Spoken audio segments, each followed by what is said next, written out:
Assalamualaikum warahmatullahi wabarakatuh. Alhamdulillah kita dapat berkumpul kembali pada mata kuliah kali ini. Bagaimana kabarnya teman-teman semua? Semoga sehat walafiat selalu dan diberikan kemudahan serta kelancaran oleh Allah Subhanahu wa taala di setiap langkah kalian. Amin ya rabbal alamin.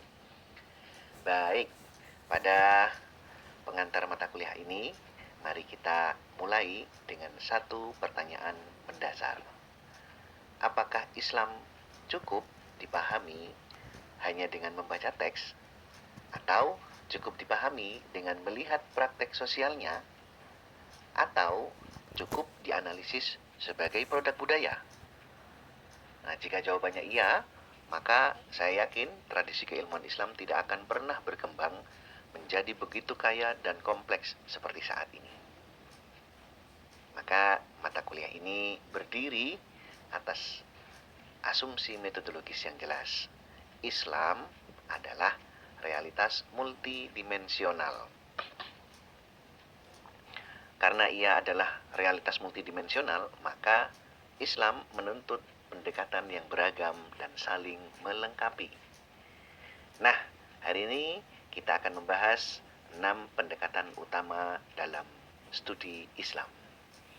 Jadi ini bukan sekedar daftar pendekatan, tapi kerangka berpikir ilmiah yang membentuk cara kita membaca agama secara serius. Oke. Baik, kita mulai. Yang pertama, pendekatan normatif teologis.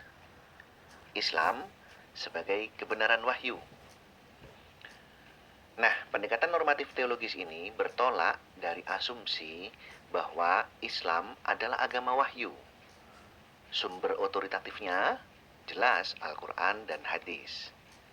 Dan dalam tradisi ini berkembang disiplin ilmu, yaitu ada ilmu Al-Quran, ilmu tafsir, ilmu hadis, usul fikih, ilmu kalam, dan beberapa ilmu lainnya. Nah, pada kerangka ini, pendekatan normatif teologis menempatkan Islam sebagai sistem kebenaran normatif. Pertanyaannya bukan mengapa orang beragama, tapi melainkan apa yang seharusnya diyakini dan dilakukan menurut wahyu ketuhanan. Nah, sebagaimana dijelaskan oleh Fazlur Rahman dalam Islam dan Modernity, pemahaman terhadap teks wahyu memerlukan kerangka metodologis agar pesan-pesan normatifnya, pesan-pesan ketuhanannya tetap relevan secara kontekstual dimanapun ia berada tanpa kehilangan otoritas. Pendekatan normatif teologis ini tidak bisa kita abaikan begitu saja, karena tanpa pendekatan fondasi normatif, studi Islam jelas akan kehilangan pijakan epistemologisnya. Jadi, kita akan berbicara tentang Islam tanpa merujuk pada otoritas Islam itu sendiri. Karena pendekatan normatif teologis bukan pilihan ideologis, tapi melainkan fondasi utama dalam kajian keislaman. Begitu ya. Oke, lanjut. Pendekatan yang kedua, Islam dapat didekati dengan pendekatan sosiologis. Nah, dalam pendekatan sosiologis ini, Islam diposisikan sebagai fakta sosial. Nah, apakah Islam berhenti pada teks? Teks Al-Quran, teks hadis, teks fikih? Oh, tidak. Emil Durkheim dalam The Elementary Forms of Religious Life menjelaskan bahwa agama adalah fakta sosial. Ia membentuk solidaritas kolektif dan struktur moral pada masyarakat. Sedangkan Max Weber dalam The Sociology of Religion menunjukkan bagaimana etika keagamaan itu berhubungan erat dengan rasionalitas sosial dan ekonomi yang ada pada masyarakat. Nah, dalam pendekatan sosiologis, Islam dapat dipahami sebagai sebuah fenomena sosial yang hidup dalam struktur masyarakat. Ya, jadi nanti pertanyaannya berubah di dalam ketika memakai pendekatan sosiologis. Jadi pertanyaannya, bagaimana agama membentuk identitas sosial yang ada di masyarakat? Bagaimana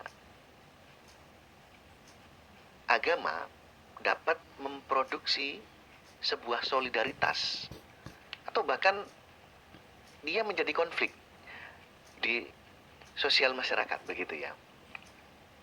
Nah, lalu kemudian bagaimana kehadiran zaman yang modern atau modernisasi, begitu ya, mengubah praktek keagamaan yang ada di masyarakat. Jadi praktek keagamaan di era kolonial dan di era modernisasi pasti ada perubahan. Nah, bagaimana itu bisa dijelaskan dengan pendekatan sosiologis. Peter Berger dalam The Sacred Canopy menyebut agama sebagai sebuah konstruksi sosial yang memberi makna atas realitas atau kejadian-kejadian yang muncul pada masyarakat.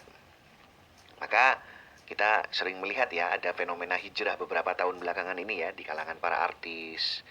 Terus lalu kemudian ada polarisasi keagamaan ya, atau gerakan moderasi, begitu ya. Jadi kita ketika melihat fenomena-fenomena tersebut, maka tidak hanya bertanya ini benar atau ini salah. Ya, pertanyaannya ketika mendekati agama dengan pendekatan sosiologis dan melihat fenomena tersebut, maka kita tidak hanya bertanya ini benar, mana yang salah. Ini yang benar, itu yang salah, bukan.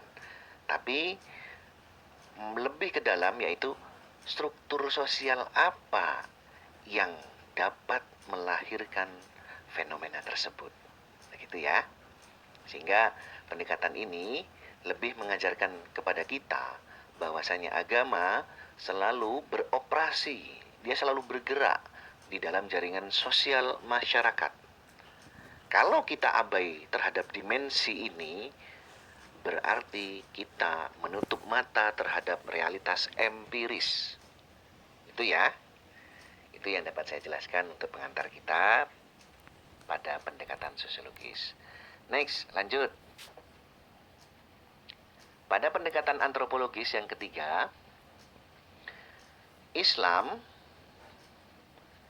dapat dilihat sebagai praktek dan makna hidup. Nah, ini ada bedanya antara antropologis dengan sosiologis.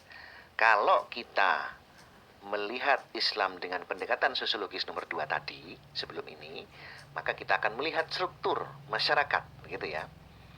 Tapi kalau kita menggunakan pendekatan antropologis, maka kita melihat pengalaman konkret masyarakat dalam konteks budaya yang mereka kerjakan. Clifford Geertz dalam bukunya The Interpretation of Cultures dan penelitian-penelitiannya tentang Islam Jawa, dia menunjukkan bahwa agama harus dipahami sebagai sistem simbol yang dimaknai dalam kehidupan sehari-hari. Nah, ada beberapa simbol yang muncul, begitu ya. Contohnya ketika Lebaran kita akan menemui dengan tradisi kupatan. Nah, itu simbol. Itu pendekatan antropologis nanti kalau kita ingin mendekati fenomena ketupat dengan antropologis. Ada simbol di situ. Nah, pendekatan antropologis ini menggunakan gaya etnografi, begitu ya. Model-model etnografi. Jadi kalian observasi, melihat dari jauh, lalu kemudian kalian juga bisa menjadi berpartisipasi, gitu ya, terlibat langsung di dalamnya, begitu. Ataupun ada keterlibatan yang tidak langsung, tapi ada partisipasi di situ. Gitu. Nah, dari sini maka kita belajar bahwa praktek-praktek keagamaan yang ada di masyarakat sekitar kita, seperti contoh tahlilan, Maulid Nabi, tradisi lokal, itu bukan sekedar tempelan variasi, tapi melainkan bentuk wujud nyata dari bagaimana umat atau masyarakat memaknai ajaran agama. Itu ya. Nah, Talal Asad dalam bukunya Genealogies of Religion bahkan mengkritik cara Barat memahami agama sebagai entitas universal yang terlepas tidak ada kaitannya dari sejarah dan kekuasaan. Jadi ada Barat itu memahami kita itu orang-orang di Timur itu sebagai entitas yang tidak punya sejarah, kekuasaan. Nah, itu hilang. Nah, itu dikritik oleh Talal Asad. Nah, pada pendekatan antropologis kali ini justru kita dipaksa untuk rendah hati, mengakui bahwasanya Islam tidak hanya hidup di dalam kitab-kitab fikih, kitab-kitab hadis, tapi Islam itu hidup di dapur, di pasar, di jalan, di ruang keluarga kita, di desa, di kota, di pinggir kota, dan lain-lain tempat, gitu ya. Dan itu fakta yang tidak bisa kita abaikan secara akademik, begitu ya. Sehingga ya ada beberapa fenomena yang wajib kita dekati secara antropologis, begitu. Nah, itu pendekatan antropologis. Next, kita lanjut ke pendekatan berikutnya. Pendekatan berikutnya adalah yang keempat, pendekatan filosofis. Nah, Islam ini dilihat sebagai tradisi rasional dan reflektif.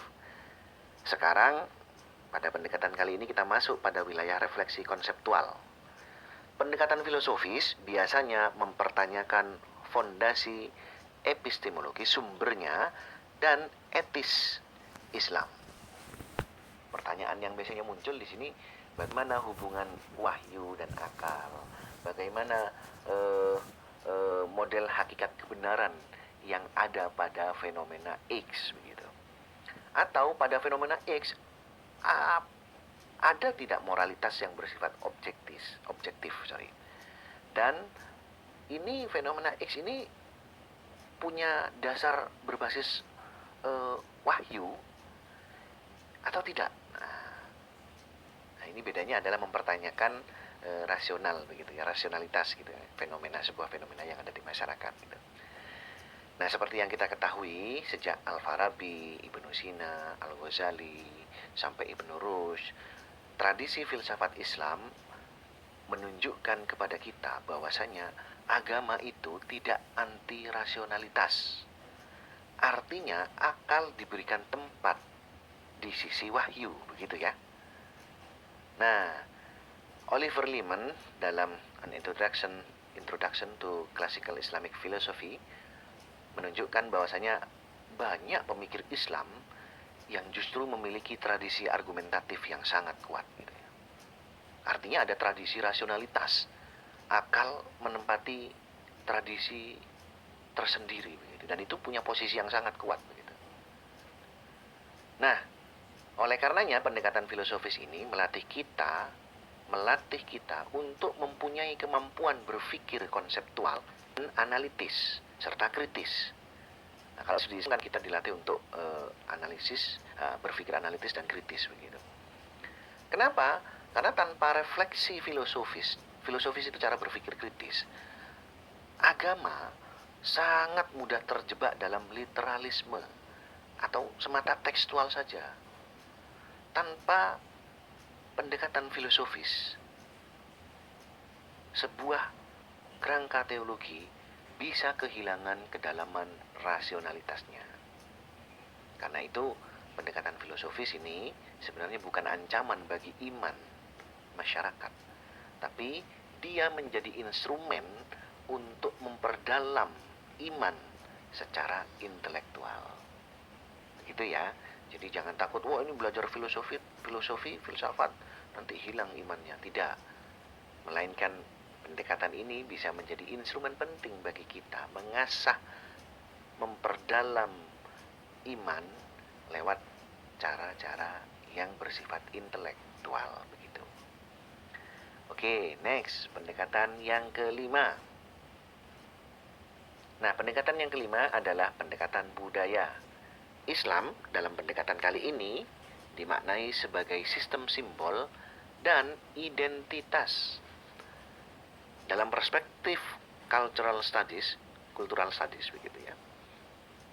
Agama adalah bagian dari produksi makna dalam masyarakat.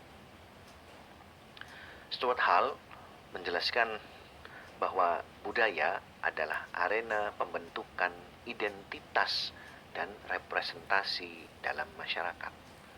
Dalam konteks Islam, ini dapat terlihat dari seni-seni yang muncul di beberapa daerah begitu ya. Lalu kemudian ada arsitektur, media dakwah, fashion, bahkan konten digital pada era sekarang.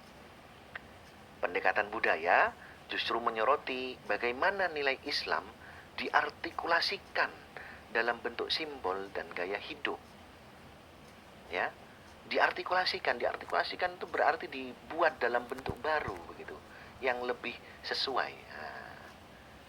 Jadi kalau zaman dulu Islam hadir dalam fikih, bentuk fikih dan lain sebagainya. Kini Islam itu sekarang, di zaman sekarang, Islam itu hadir di sekitar kita dalam bentuk film. Ya, Assalamualaikum Beijing dan lain sebagainya, itu film-film yang bernada Islam begitu ya. Islam juga hadir dalam musik begitu ya. Musik gambus, musik-musik Islami gitu. Tahun sekian era musik Islaminya hadir dalam bentuk nasyid begitu ya, tahun 2005 2006 itu kan.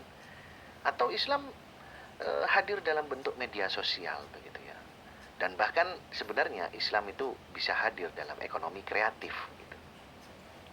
Ya, semuanya. Jadi kalau kita mencoba mengabaikan pendekatan budaya ini, berarti kita gagal membaca transformasi Islam yang kontemporer begitu. Jadi ada nilai-nilai keislaman yang diartikulasikan dalam bentuk baru di zaman kontemporer saat ini. Masuk ke dunia film, masuk ke dunia musik, media sosial, ekonomi kreatif. Nah, itu dapat didekati oleh pendekatan budaya. Oke, karena menurut saya ini ya, agama hari ini tidak hanya dipraktekkan di masjid, tapi juga diproduksi dan direproduksi. Produksi dan reproduksi terjadi di ruang digital begitu. Oke, lanjut pendekatan ke-6. Pendekatan analisis sosial. Islam dalam struktur kekuasaan ketimbang dan dibaca dengan pendekatan analisis sosial. Pendekatan ini lebih kritis. Oh iya, sebentar. Kemarin kita sepakat bahwasanya hanya ada 5 pendekatan yang dibahas oleh kelompok kalian mahasiswa. Maka untuk pendekatan analisis sosial nanti akan saya berikan penjabaran tersendiri di pertemuan yang lain, begitu ya. Tapi yang jelas, pendekatan analisis sosial ini lebih kritis. Dia pertanyaannya itu bisa lebih kritis seperti siapa yang diuntungkan oleh adanya wacana agama tertentu misalkan. Siapa yang diuntungkan? Atau pertanyaannya, bagaimana bentuk relasi agama dan kekuasaan dapat bekerja bersama-sama begitu? Atau jangan-jangan bagaimana hubungan antara agama dengan elit politik atau bahkan dengan elit media dalam sebuah wilayah begitu ya. Nah, Antonio Gramsci berbicara tentang hegemoni, Pierre Bourdieu berbicara tentang modal simbolik gitu ya.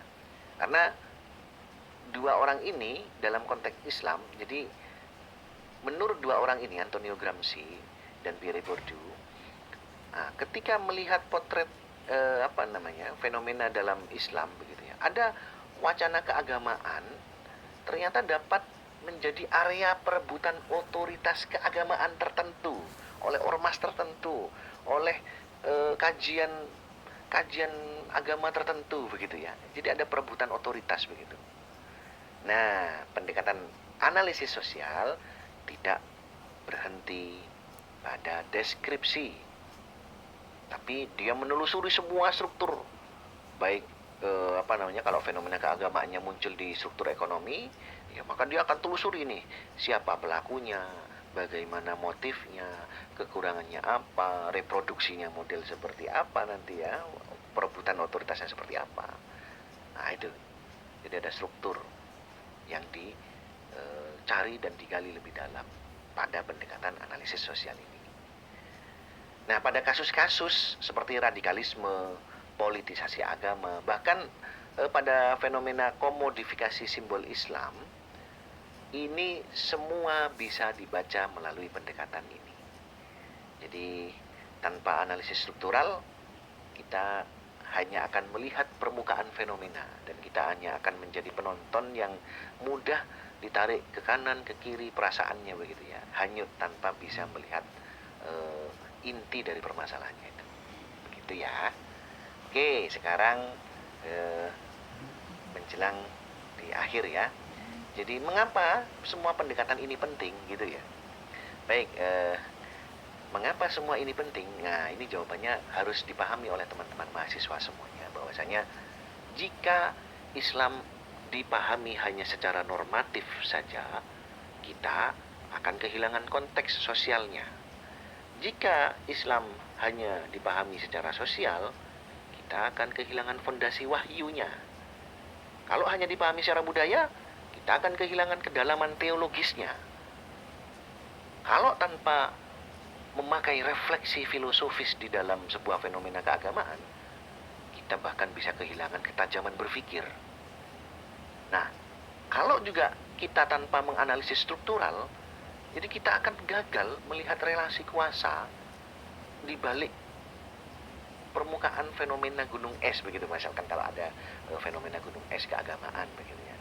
Kita gagal melihat relasi kuasa di baliknya. Jadi pendekatan studi Islam, pendekatan dalam pengajaran Islam ini bukan soal memilih satu pendekatan dan menolak yang lain. Jadi ini adalah kemampuan kita membaca realitas secara komprehensif dan metodologis. Dan dari sini kemampuan dan kualitas intelektual teman-teman studi Islam nanti akan diuji begitu ya. Apakah kita hanya akan menjadi pembaca teks yang sempit, literal gitu, atau kita menggunakan analisis sosial tapi kehilangan akar normatif. Wah, ini juga berbahaya kan? Atau kita menjadi akademisi yang mampu mengintegrasikan berbagai pendekatan yang akan kita pelajari nanti secara proporsional gitu.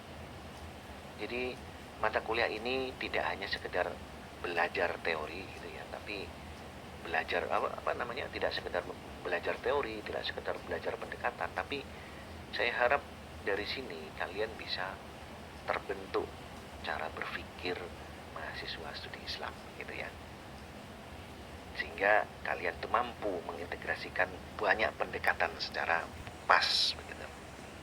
Dan cara berpikir itulah yang akan menentukan kualitas kalian sebagai seorang sarjana studi Islam. Oke, begitu yang dapat saya sampaikan dalam pengantar mata kuliah kali ini. Kurang lebihnya saya minta maaf. Billahi taufiq wal hidayah. Wassalamualaikum warahmatullahi wabarakatuh.